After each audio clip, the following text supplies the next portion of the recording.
focusing on election and education now. And some 135 students of the Benkum Senior High School in Equiapim have been denied the opportunity to register as first-time voters. Some teachers in the school have accused the municipal chief executive of masterminding the denial of the students to register after the NDC polling station executives raised the alarm, alleging that the students did not come from that particular area. Eventually, the headmaster of the school had to withdraw the students as he said calls from the higher authority was unbearable. Edward Kwabi earlier spoke to Michael Chene. He is a teacher of the Benkum Senior High School on News at 10. Of course, because the students were in the queue trying to register, and the NDC agent there had sought to challenge all of them. So the 16 students who had initially registered, she had challenged all of them. And then later on, as the rest were in the queue, they were still ongoing with the process. A call came to the teachers and the driver who brought the students to the place that they should return all the students back to the school. And that was from the headmaster. And that he said that there was a lot of pressure on him. People were calling him, even the regional minister had called him also, to let the students return back to the school. We didn't know why. And that came after the MC had visited the place. You are blaming the MC for this very development. What evidence do you have?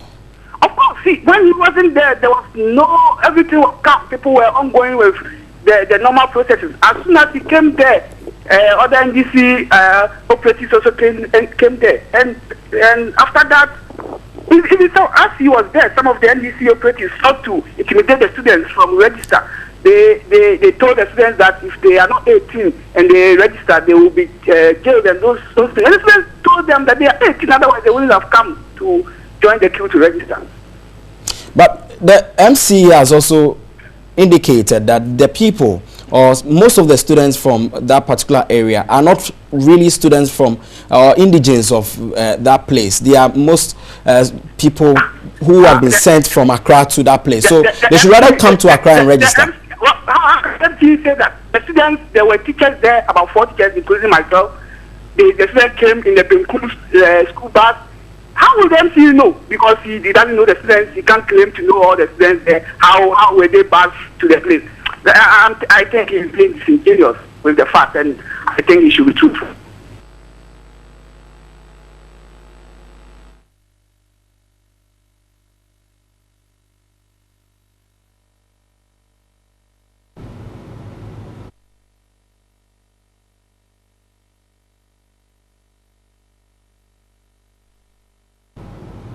So you heard the voice of a lecturer or teacher in the Benkum Senior High School saying that the students needed to register. But the person he accused as a municipal chief executive has also reacted, and he also spoke to TV3 and denied the allegations and said that he has not made any such comments, and saying that they are baseless and pure lies. He spoke to TV3 earlier. It is news to me. I don't know how I prevented anybody from registering. I don't know how I prevented anybody from registering, because I'm not even engaged in any student. I've not engaged any electoral officer. I've gone around. I've done monitoring like any chief executive would do. I've been to a few polling stages. I've interacted with electoral officers, and I have not prevented any student from registering. So I'm surprised it is being alleged that I have prevented students from registering. When I got to Latte, the NUSC polling station, I saw a bus load of Benkum students. I did not even go to the electoral officer. When I got there, I met my party agents there, spoke to them, asked them what the challenges were, and they said the students had come. Let me remind listeners of something. The NDC party agents are well trained and they are law abiding, and we know what the rules of engagement are. We've been asked, or we've trained our agents in such a way that they can challenge anybody who they feel is not within its rights to register, and that is what our agents have been trained to do. I'm not sure our agents prevented anybody from registering. What I'll ask you to do is to interact with the electoral officers there and find out from them whether I, as chief executive, came there to prevent or stop anybody from registering. That has not happened. That is what I'm saying, that it is news to me. I saw the students go all right. I did not interact with anybody. I greeted those I had to greet. I went about my usual monitoring, and then I left the area. So I am totally at a loss that anybody who alleged that I prevented students from registering. I don't know where this allegation is coming from, but I want to say that it's one of those baseless allegations from the NPP. And if it is coming from them, I feel very sorry for them. They should go about doing what they have to do and not alleging and saying things that are not right. I have not done that, and I don't think that will be done by anybody. I know what the laws are, and I'm not going to prevent anybody from registering. All right, so we'll stay a while longer on this particular development. It's actually a debate that we've had from other parts of the country where people who live in a particular area and work in a different area are not allowed to register where they work because they say that you do not live there. I want to find out what the EC's constitution or the Ghanaian constitution says about where you can register and vice versa. We've been joined on the line by Dr. Eric Osai. He is the Dean of Studies at the Local Government Institute, and he's also a local governance expert. Good afternoon, sir. Thank you very much for your time. Good afternoon, my brother. Good. To start with, does the Electoral Commission's constitution or Ghana's constitution state clearly where an individual can register? Not at all. The only condition is that you should be a Ghanaian and you should have met the voting age. So if you are 18 and above and you are of sound mind and you are Ghanaian, you qualify to register. You can register anywhere in the Republic of Ghana. But ideally, it is preferable that you register at a polling station where you would want to cast your vote on the day of elections. So in our laws, there is nothing that debars a person from registering or having his name registered in the voters register on the basis of where the person works or where the person lives. Okay, so the proximity to a polling station where you live could be a consideration for an individual if they want to register. Is that a given? That is a given. That is for the individual, because the understanding is that the individual should register at a polling station or a place where that person may want to cast his or her vote on the day of elections. But that doesn't prevent you from voting. For instance, if I'm a student of University of Cape Coast and during the limited registration exercise, I am in school and I think that I want to register there, I can register and have my name into the voters register. But on the day of voting, if we are on vacation, I can have my vote transferred from Cape Coast to Accra so I can vote. Okay, that sounds pretty clear, but what happens in the case where an individual, you're told that you need to bring certain documents which would allow you to register?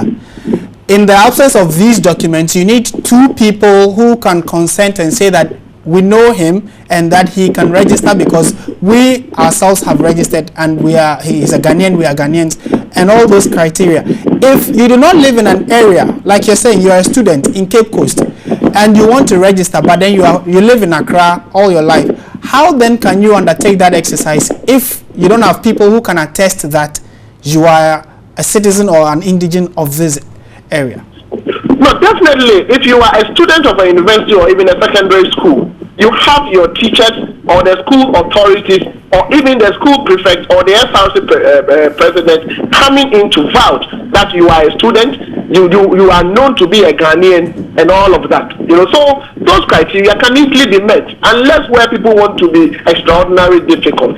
Because if we don't do that, then we'll find it very difficult getting people to have their names into the voters register.